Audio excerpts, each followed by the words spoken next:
Did you know that there are many good resources on runes out there? In this episode, I would like to highlight some of my favorites ones, which hopefully will make your list of favorites too. Hello and welcome to my channel where we talk about North Germanic paganism, lore and folklore from various parts of Europe, as lore and folklore reach us from various sources, both old and new. And here is where I share from my own gnosis as well. For a good understanding of the Elder Futhark and interpreting runes in divination, I recommend some books. I will start with Ben Wagner's book, A Pocket Guide to Runes. It is amazing how much information Ben packed in a pocket-sized book. I love it. And this one lives in my bag together with a set of runes which I carry around. While Anne Groa's Sheffield book, Long Branches, focuses on the younger Futhark, I consider it an indispensable resource for anyone who is serious about studying runes. Throughout the book, great scholarship and powerful insight marry literary style, making Long Branches one of my favorite books on the subject. Runes, a book by Liagis Mark Ferrer.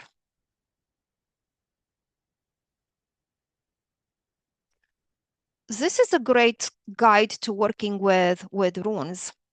Liagis' take on runes is both modern, but also built in solid scholarship. The book is structured as a workbook. It covers not just one, but 3 runic scripts, and it lays out the path for a self-paced study of runes. I mentioned numerous times in previous episodes sagas and saga material. So among the sagas, the Icelandic sagas, I am recommending Njál's saga.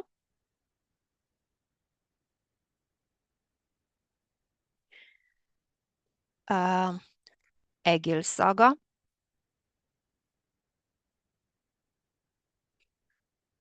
and the saga of Eric the Red, which I only have in electronic format, therefore I cannot show it here. Why am I suggesting these books? I love how runes come across in these stories because the narratives themselves provide social and cultural contexts that help us to better understand and connect with the runes and their uses in those times long gone. You can find the sagas available for purchase through various booksellers, but also as free downloads from the public domain. If you opt for the public domain, yes, it will save some money, although the book themselves are not expensive at all. So the public domain downloads will save you some money, but the translations may be dated, are dated and may be hard to work with. I would recommend reading the Poetic Edda. I prefer Carolyn Larrington translation because runes are mentioned throughout. So in many of the poems, the texts in this book, runes appear. If you're not ready to undertake reading the whole Poetic Edda, which is not a very easy, accessible reading, Larrington has a lot of notes and explanations of the text, which facilitates the understanding, but nevertheless, it can be a little bit challenging. Then just get the Havamal, which is a poem within the Poetic Edda. You can get the Havamal as a self-standing little volume. I care a lot about this poem. The title translates something like the sayings of the Old One, Havi being one of Odin's by names. In this poem, among many other things Odin speaks about, he also gives us the story of how he brought the runes into the world. Rune Hjarno Rasmussen is one of my top favorite teachers, very knowledgeable on the topic of runes. I highly, highly recommend visiting his website, Nordic Animism, and check the course, The Animacy of Runes. So website, Nordic Animism, the course, The Animacy of Runes. This course is not about using runes in divination or any specific mystical magical practice, but delves deep into the understanding of runes from an animistic perspective based on historical, anthropological, archaeological research. So, Rune Hjarno Rasmussen. Last but not least, I am teaching currently an entire cycle of classes on runes. The cycle starts with a 2.5 hours long introduction, so that's just the introduction, to runes from a historical, mythological, and esoteric perspective. That introduction, which is a class of its own, this introduction is followed by a series of 9 classes. In these classes, runes in the Elder Futhark are discussed one by one in terms of their meanings and practical applications and divination, spiritual healing, manifestation work.